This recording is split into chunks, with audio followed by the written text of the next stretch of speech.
Па ја нема да коментирам што ќе биде, ако ќе биде.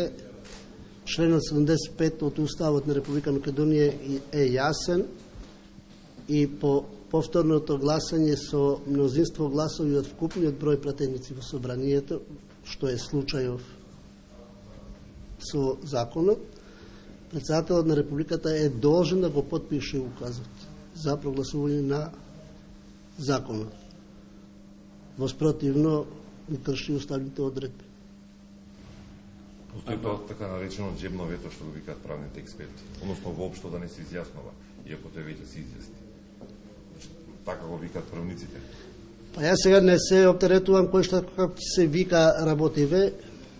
Јас се спроведувам процедурите овде кои што се, другите аспекти се надлежности на други институции и мислам дека е јасна одредбата од член 85 од Уставот, затоа што она определува дека и законите кои што се гласаа со двотретинско мнозинство е должен да ги потпише и нема можност да постави вето за таквите закони. И од таа причина, имајќи предвид дека другите закони се донесуваат со просто мнозинство или со 1/3 минимум гласови, тогаш е дадена можноста за суспензивно вето на председателот, а при повторното, кажувам, при повторното гласање на дотичниот закон, затоа е со Устав уредено дека повторното гласање мора да биде со мнозинство од вкупниот број на пратеници, што во случајов законот го доби потребното мнозинство. Впрочем, законот и претходно го доби мнозинството потребно во нормите на Уставот,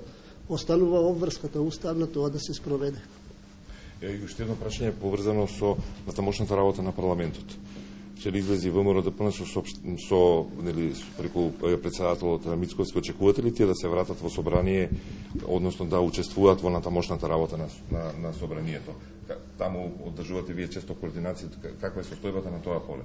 Па ако ги следите нивните изјави како политичка одлука поради солидарноста со пратениците кои што беа во притвор, нивна одлука беше ексклузивно поради тоа да напуштат работа на собранието и по однос на враќањето нивно кажале дека ќе дојдат до собрание само да го попречат носењето на закон за употреба на јазиците.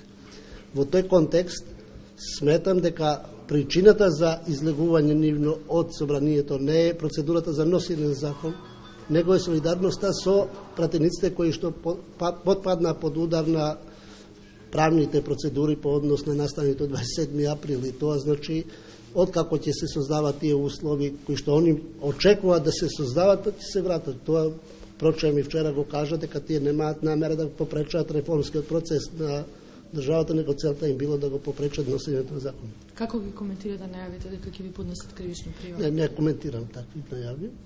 Тоа е стварна политика. Добро, зашто не беше овозможено? Тие се противат на начинот на кој е донесен закон. Па добро, за тоа треба поширока дебата. Мислим дека на едно новинарско прашање не може да се одговори за сите причини. Сепак тоа се процедурални причини. Во јавност беше кажано дека беше донесен законот за потребата на јазици надвор од процедура. Па затоа ви викам, за да може да се одговори и да се докаже дека не е надвор од процедура, треба поширока расправа за да се видат сите аспекти на оно што се аргументите про или против процедурата, па ќе се види. За вас според процедурата беше? Секако дека да. Мислите дека би постапил надвор од процедурата?